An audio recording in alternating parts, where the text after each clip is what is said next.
Alhamdulillahirabbil alamin.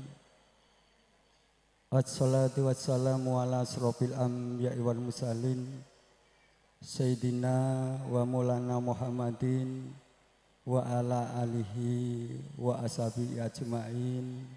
Ashhadu alla ilaha illallah wa ashhadu anna Muhammadan abduhu wa rasuluhu, amma ba'd. Dumateng para tamu kakung miwah putri ingkang winantu ing Suka Basuki, dhateng ngarsanipun para pepunden, para pinisepuh, sesepuh aji sepuh ingkang sampun pono ing pamawas lebdo ing pitutur ingkang pantes nampi sagunging sekar pakurmatan. Dumateng para pangembating praja, satriyane negari ingkang dados pandam-pandaming kawula dasih ingkang kawula hormati. Kunjuk langkung panjenenganipun Bapak Widadi Ibu Endang Samiyati Gutrah kula wangsa ingkang pidalem saking sawan RT kalih RW 7 Njogo Prayan ganti warna Klaten bersinar ingkang tansah kawula hormati. Mboten katalumpen dhateng para kadang werda muda tumaruna ingkang dadya mulya ingkang pantes kawula hormati saha kawula tresnani. Ugi kunjuk dumateng kru musik produk Genta Production ingkang kawula hormati dipun pangarsai nunjih Roko Mas Adi Basri. Pangapunten saderengipun kawula lajengaken atur bilih kawula ngadeg cumantaka wonten ngarsa jengandika sami. Mundi dawuh saking keparingipun pun Bapa Yulianto Ibu Yuliana. Kawula kinen kepareng matur ngaturaken gonta babaring sedya wonten ing ari kalenggahan punika. Mbok bilih anggen kawula ngadeg cumantaka wonten kekiranganipun suba sita punapa dene trapsila, kawula nyuwun agunging papunten ingkang saageng-agengipun. Nggih karana kawontenan nyuwun papunten kawula gempil kamardikan anggenipun para rawuh, anggenipun eca ambal wawawen pangandikan wonten ing ari kalenggahan nika. Purwakane atur sumangga langkung rumiyin sesarengan kita dherekaken munjukaken laos darasan puji syukur ingkang sampun kaparingan pinten-pinten kenikmatan hidayah taufik so inayah yektos wonten ing kalodhangan siang punika. Panjenengan dalaskan kawula saged ngempal manunggil silaturahmi wonten ing gedung aula Morodadi punika kanthi pinaringan sehat walafiat boten wonten alangan setunggal punapa. Ing salajengipun nuninji boten katalumpen boten kesupen sholawat kunjuk sarta salam dumateng junjungan kita Nabi Agung Muhammad sallallahu alaihi wasallam ingkang sakmangke badhe kita tenggo-tenggo sapaatipun wonten ing yaumul kiamah. Amin Allahumma amin.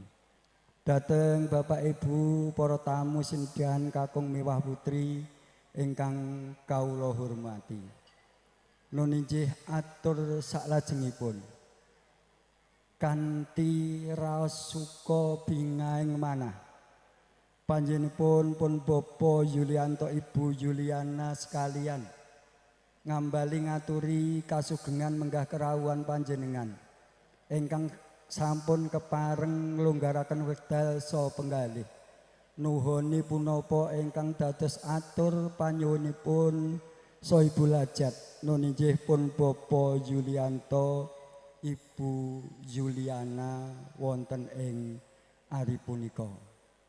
Panjenengan kaaturan hanya kecakaken lelenggahan kanthi mardu mardikane penggalih ngantos sakmangke nrantos titi laksana adicara saklajengipun mekaten.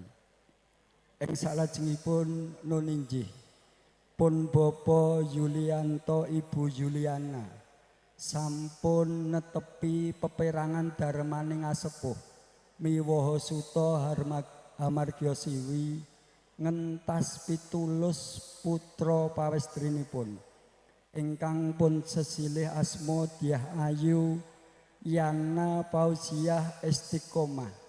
Alhamdulillah sampun kajatukrama kalian pun Bagus Heri Widodo putra tanoyonipun saking Bapa Widadi Ibu Endang Samiati. Sepindah malih ingkang pidalem saking Sawan RT kalih RW 7 Njogo Prayan Ganti Warna Klaten bersinar. Alhamdulillah panjenipun pun Bapak Yulianto sekalian. Inggih menika sampun inggih menika miwaha gama wonten satataning adat saha wigama ingkang sampun kalampahan.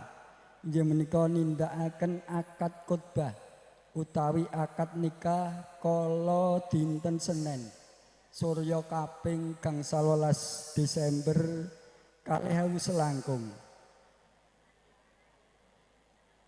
Wanci tabuh sedasa wekdal iring sisih kilen wonten ing kantor urusan agama Kecamatan Wonosari Klaten. Lampahing akad nikah alhamdulillah kaparingan wilujeng, kaparingan rancak boten wonten alangan setunggal punapa sedaya kala wau kanthi doanipun para pinesepuh sanak kadang tangga tepalih mekaten. Ing salajengipun bilih putra pinanganten kekalih sakmangke anggenipun badhe ngebyur bebrayan enggal mugi tansah bagya mulya atut runtut kados Mimi lan Mintuna dados jejodohan ingkang saklami-laminipun sehingga sakmangke saged dados keluarga ingkang sakinah mawaddah warahmah bidini wa dunya wal akhirah. Mugi enggal pikantuk kanugrahan nun inggih golek kencana ingkang saged tata jalma sakmangke mijil kakung napa pawestri.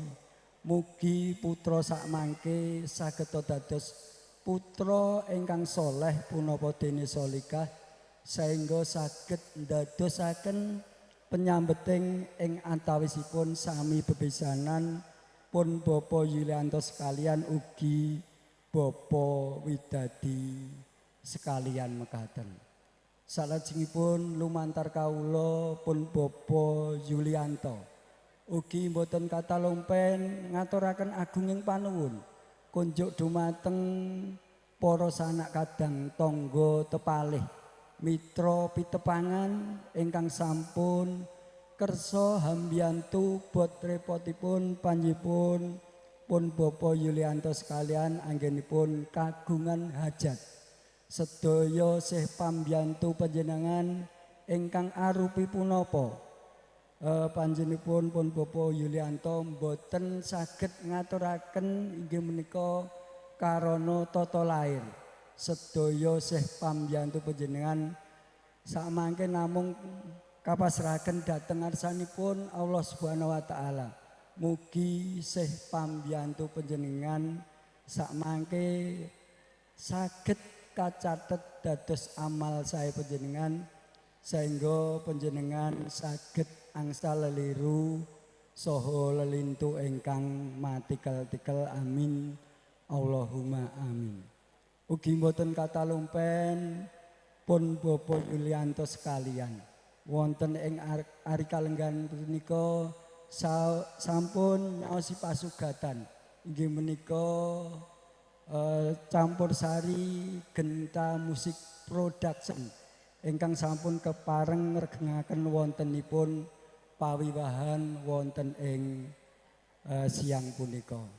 Ingkang pungkasan nuwun inggih pun Bapak Yulianto, Ibu Yulianas tebih sakderengipun anggenipun badhe kagungan hajat sampun katata katiti kanthi permati ewa semanten tasih wonten cecer cewetipun langkung-langkung para among rawuh anggenipun caos papan palenggahan ugi gupuh aruh suguh kirang nuju prana kunjuk dumateng para tamu sedayanipun ugi para kadang pramuladi anggenipun leladi pasugatan ugi kirang nuju prana kunjuk dumateng para tamu sedayanipun lumantar kawula pun Bapak Yulianto nyuwun pangapunten ingkang saageng-agengipun.